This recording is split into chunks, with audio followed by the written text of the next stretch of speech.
và đi cô là sẽ loại cái cho con nhỏ cái chẳng mẹ nhắm ít rồi để đã có bảo quên người chẳng ra cho con nhà sẽ lót chỉ đi người sẽ có lót cho point để sẽ lót cho lo có tên phá là tin mà sẽ lót luôn để con cô là sẽ loại khi này nó còn đang rồi trên cái chơi gián cái chơi trên sẽ có mắc hỏi đó mà đã nói không còn phải giáo nhưng mà đã nói như chẳng thì nhà rồi người chẳng khi trả lẽ luôn nếu có là trở lại với một khi luôn đến khi mà nó nhỏ tới đấy thì mình bên nào mà con đó nó nhỏ cái mình bên nào luôn nếu có là trở lại thì các cái tiền này là các con đi ăn rồi lắm phụ người chứ trong con đó nó cái phụ cái là các phụ bắn nó cái phụ cái con này mới thế đi nào nó như đi trái cho vậy chân là vàng như này thiếu để chia lại giá cả chẳng cái là giá cả như gì luôn bây giờ con nó thi con này thế luôn nó chơi cho vàng có ai là đau với nãy bị thế luôn đi một cái cái giá cả như gì này cái giá cả như gì thế lúc con này chắc cái cho vàng luôn là cái bên này bữa ra đây thếก็ไอ้ว่าน้องละแค่เนี่ยกูบางก็กูบางเนาะคือจะมองด้วยพอละน้องหนุ่มคุยเจ็ดเดวินมอน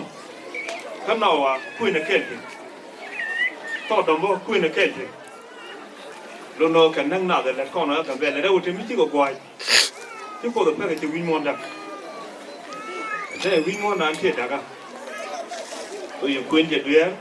น่ารักน่าฟังluôn ngay này giờ nó mò kêu mình lại đi vì món làm nào của cô để cho nó làm lúc rồi vì chỉ nó quên như vậy một ly cái chân luôn rồi đâu thằng nó mới chỉ làm một quên đấy chỉ làm mà nhá cái nhá đấy chứ không được đâu cái gì mò cái chú bà đàn khỏe để cô làm trở lại khi này đang đâu đi chưa quên này thì quên này quá là lúc nên chỉ cần gặp bà tình mi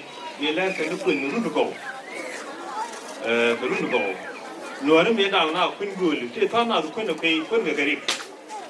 đó là chỉ là cái mùa đó đó thì này nó còn kia lưu váy đào quên được cái cháu nông này là quên được cái gì luôn rồi nhớ rồi cái luôn đi chợ vào thì chưa luôn đi chợ đang được gì thế khoảng chưa luôn đi chợ dọc luôn rồi cái luôn số luôn rồi nhớ rồi chứ luôn chợ bố lăng nó mặn này cái rồng nhà đó rồng cả đó từ đó mà mày đi nhiều mà nó ra về luôn, lúc đầu khi mà chứ không phải như mà nó qua ngã nó lon mà có về vài cái nhà vườn làm nó là đẹp, lúc vườn thiên là lúc nồi kia qua đọc là đi ra kia là đi được, và nó đi người ta, và anh quen nghĩ về cái về lấy lâu cái chiêu về lấy lâu luôn rồi cái gì mà nó có thể kể là cái cái quả đạn tất cả của mình cái kiểu qua cái quán nó đang còn nó thay ở mặt cái loại theo gà cái chả bên nó bảo mà đi xoay ống nó bảo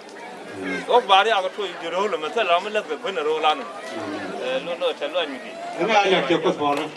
cái quán nó bán nó còn tất cả là kinh nếu mà con nhà bò mi đã tin vào nó mà,